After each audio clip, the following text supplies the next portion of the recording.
Well, hello, welcome to the program. My name's Graham Sinton and my special guest in the studio with me, Barry Urquhart, Marketing Focus. Welcome to the program and thanks for your time. Graham, it's my pleasure. Barry, off air we were talking about Speedway Australia, the governing body of Speedway in Australia, who recently did a survey some 2 years ago, I guess now, but they determined that Speedway within Australia was a $2+ billion industry back then, and I suspect it's grown somewhat since then. So the reason I asked if you could come in and just talk generally about marketing, building relationships with sponsors and the other people who fund their activity to go racing is to see if there is a better way of doing things so far as team owners, drivers and competitors. So welcome to the program and thanks for your time. Graham, my pleasure.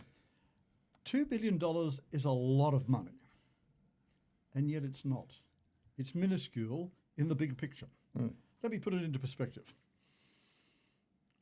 Each year, $140 billion, 70 times the value that you put on Speedway, is actually spent by Australians under the influence of children.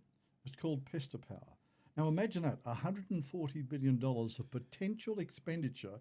If you could direct just 2% of it to you, it would actually double the size of the business. Now that's the sort of thing that we've got to look at. More importantly, I think that in marketing and communication, we've also got to recognise that we live in an over-communicated world. We just have too much information. We go through selective perception. So in families, in relationships, in marriages, the partner doesn't listen to it because they turn off. And consumers are, to a large extent, exactly the same. And so what we've got is too much information, overloaded, and we therefore pick up selectively what is of interest, relevance and benefit to those sort of people.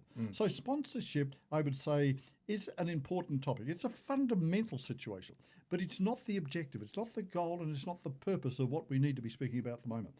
It's the process of achieving an outcome. And so those people seeking sponsorship have got to recognise not so much what they're going to take from the table in terms of financial or in part means coming from the sponsor.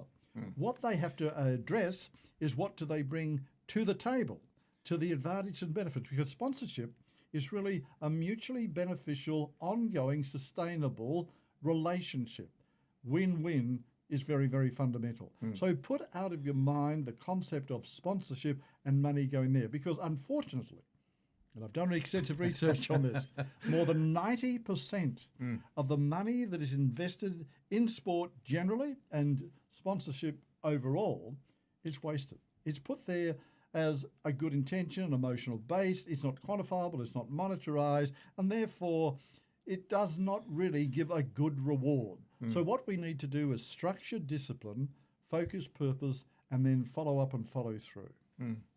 Well, I suspect what you've just said rings true in the Speedway world. And if I go back a little ways, I mean, Speedway still to some degree is a grassroots sport where mum and dad and the kids get involved. They get a little sedan off the road, put roll cages, and they go motor racing as a junior and slowly and hopefully develop as senior.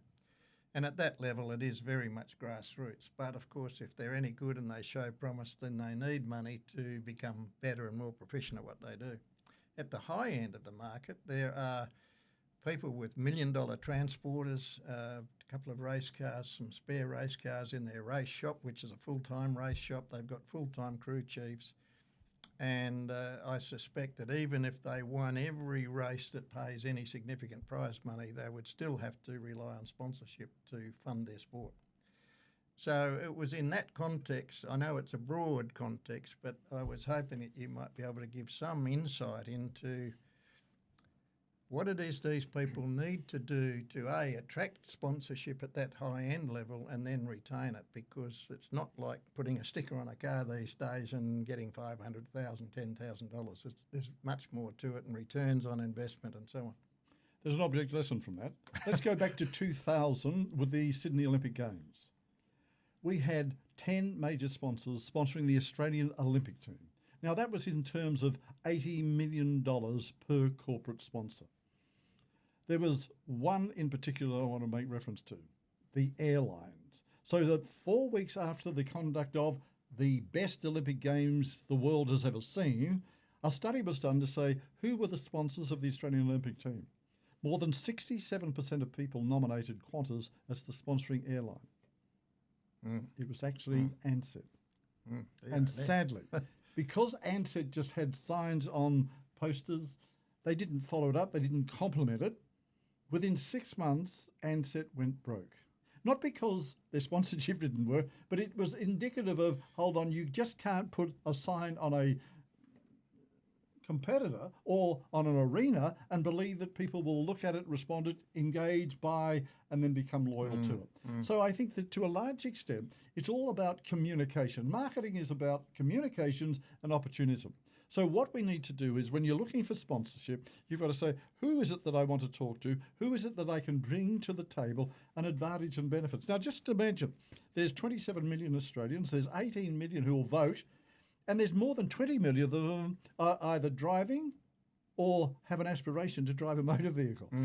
Everyone is involved with a motor vehicle. Now, then it comes back to, well, there's more money spent on maintaining, servicing, upgrading and enhancing the motor vehicle than what it is buying a new motor vehicle. So you've got the Toyota brands and everyone like that, but it's more important to say it's about the lifetime relationship of the sponsor with those sort of people. So if you are there, you're engaged and you've got top of mind, and this is to a large extent all about branding. Branding is very, very important. That's the articulation of the values that you, your company, product, services and people enunciate and provide an advantage, benefit and reward to your existing, past and prospective customers. Now that's a lot of words, but what it's really saying is we've got to get out there, reach out, connect and engage. And where a lot of sponsorship fails is the lack of engagement. Is that if you can come back and say, okay, it doesn't need to be a sign on a vehicle because, as you've said so eloquently, all the dirt, the grime and that sort of thing, the sign is just going to be covered very, very quickly. But recognition is important. Now, that's aided recognition. You see it and you recognise, that's... So let's kind of talk about that. You think about Formula One, you think about a red motor vehicle, and you think about one particular brand. Yep. Ferrari. You don't need to say Ferrari because it says Ferrari. Now, it's the same as in motorsports and road racing and that sort of thing. You say the number 5, and it brings back immediately Peter Brock and that sort of... So it's really, okay, I can relate to, understand and respond to, and therefore, It's exactly the same as when the Fremantle Dockers came onto the football scene. They had purple, they had red, they had green. It was kind of an indicative sort of thing is we've got to have that because all the fishermen down there at Fremantle Harbour, they are going to be Portuguese, they're going to be Slavic, and they're going to be Italian, and they're going to be Greek, and so we'll have all those colours. And eventually they said, no, that's not having the resonation, it's kind of the impact. And they removed the other colours and they had the purple haze, the emotionalism. So when they did get to the grand final and play the football, Melbourne was overwhelmed with the purple haze, the purple circle. And so that's the sort of thing that you can say is it doesn't necessarily need to be the spelling out of your logo. One of the best sponsorships in the world is Nike. Now, I can just put a tick and people say, the swoosh. And that says, so what you've got to do is to say, well, hold on, what are we trying to do? And are we conspicuous in presence? Now, that's important because let's go back to the Olympic Games. The Olympic sponsors come to conclude that to get a return on their original $80 million in the year 2000, it's well over $120 million. You've got to spend $5 for every $1 of your sponsorship. And that could be corporate boxes, it could be travelling, it could be entertainment, it could be support, it could be products, it could be merchandise. That's the sort of thing that you've got to look at. So when you're talking about that sort of thing, you've got to go to the sponsor and say, I believe that I know your business, I know who your customers are, and we can actually get you to reach out, connect and engage with them because on the site, on the day, with the event, there's a recognition, that brand, because then it's kind of, you don't need to see, but you kind of bring it unaided. Immediately you think, that's the brand, that's the... And so you're influencing people with their selection process. So is it part of prospecting? Is it part of qualifying?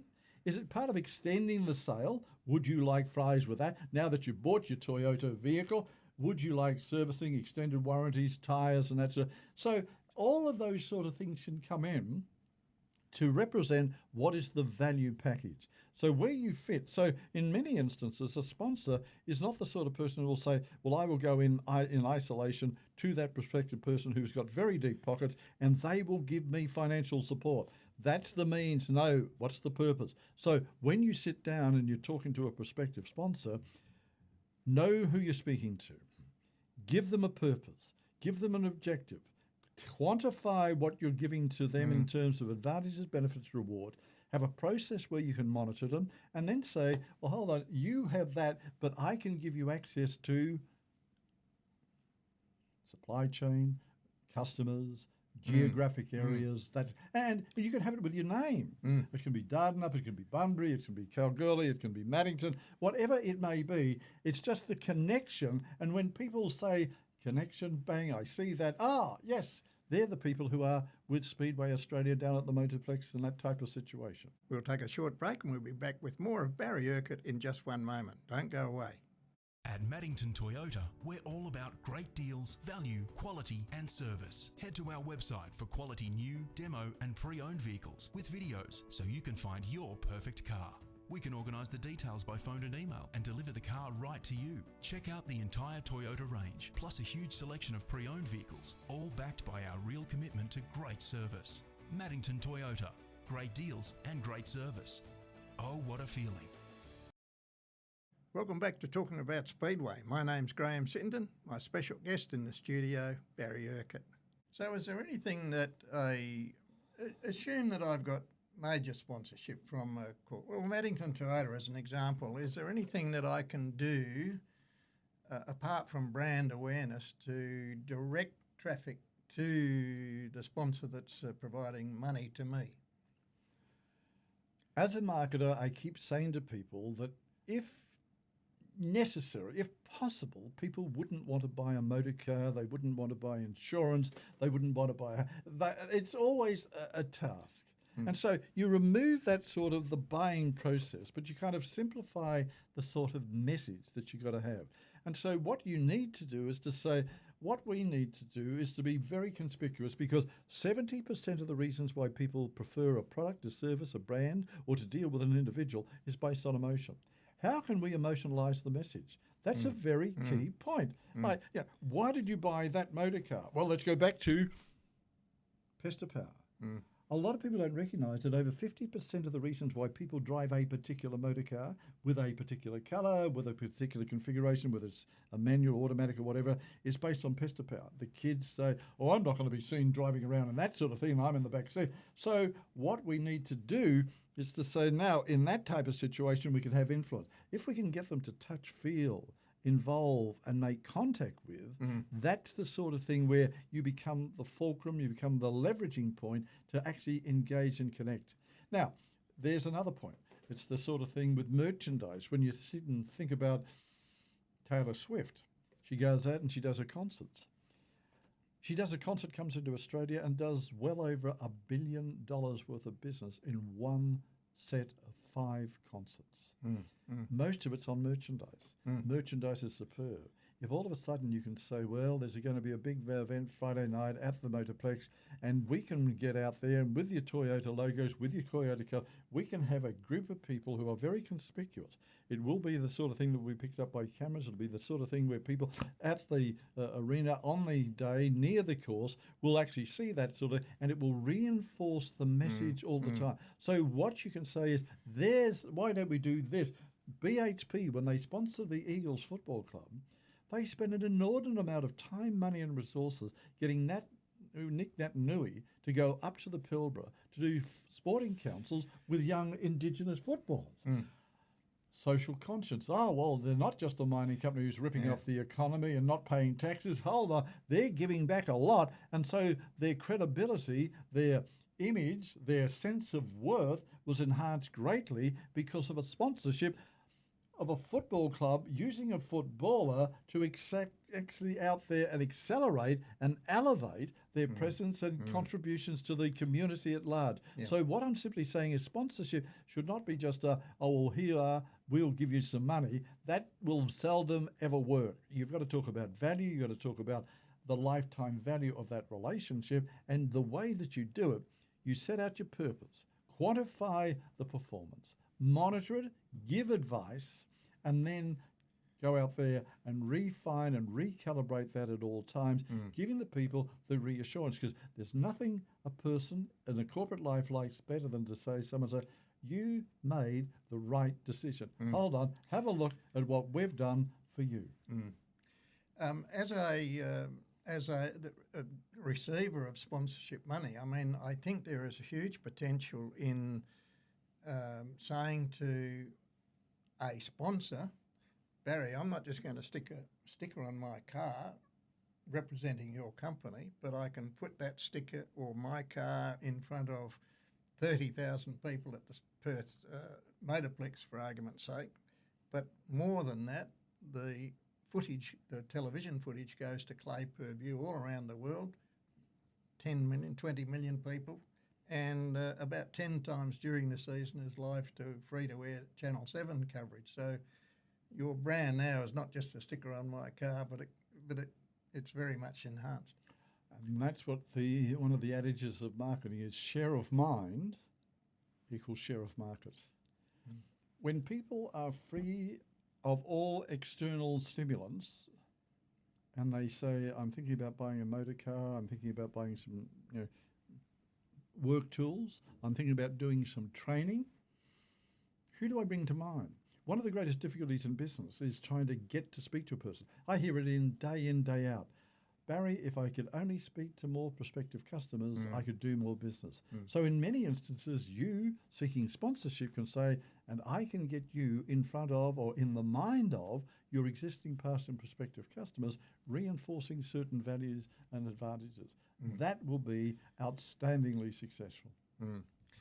Is there something that sponsors need to do as well? I mean, I say in my setup here on YouTube and Facebook and radio and those other things, written articles that I do, I'm putting sponsors' brands out there. I have taglines and all of those sort of things. But do they also have a responsibility now that their name's out there to add on to that branding awareness that I've provided, to do their own marketing to capture that? Oh, there's no point in being a sponsor, giving them money and then not utilising that sort of platform. It's be unashamed, be totally opportunistic. It's all about branding. It's that sort of thing where people will say, well, hold on, how can I now elevate it? Because when people are out there buying, they want to spend a lot of time just doing the things that they enjoy most of all. As an example, when a person is going to buy a new motor car, they spend, on average, less than 40 minutes on the forecourt of a new car dealership. That says something. They don't spend a lot of time out there physically buying motor cars. They might do the research online, but when they're ready to buy, they're ready to buy. So the objective is, if I can get them to come to my forecourt, the probability is that I'm going to get a sale. If you sit down with your Toyota dealership or your Ford dealership or whatever brand it is and say, this is what we can do to increase traffic to your physical premises, that then gives you an advantage. Now, that may mean special events, circumstances, products. Can we have an occasion? And you can think about Mother's Day, and Mother's Day is always a very important issue. Now, I would always say, don't always sit back and say, well, I want to talk to all the petrol heads, and all petrol heads are males. Well, no, not necessarily, because 57% of menswear is sold to women. Men are notorious. They don't want to buy that. They love their favourite T-shirt and those pair of jeans that they've been wearing for fun. Or even, to an example, they get married, they buy a double bed, and men say, that's it for the rest of my life, we're going to be sleeping on that double. No. Beds are built and expected to live about 7 years. The woman knows it. So what you then say is, they're the consumers, but often the customer is someone different. Supermarkets say, well, if I go out there, I have to speak primarily to the female head of the household because she's the buying agent. She will buy, but she won't consume. The child may influence at point of purchase, then they're all got different roles. So I don't need to go out there and get one of these online influencers because within the family, the influencers are the pester power. So everyone's filling a different role. What you need to do is to tap into them to say, well, okay, have you thought about this or that? tools, recognition, brand, and always remember that we are living in an interdependent society. With a motor car, when a person sells me a motor car, I always say, save yourself the time, money and effort. Don't lift the bonnet. I know about internal combustion engines, I know about electric engines, but I don't know how it works. All I want to do is I want to jump into the car, turn it on and drive. Peace of mind purchasing. What do you want? I want a car dealer who's famous for their service. Because when there's a problem, I don't want to have a problem. I want to phone up and say, you sold me that motor car, you've got a problem because at the moment it's not working as I thought it would.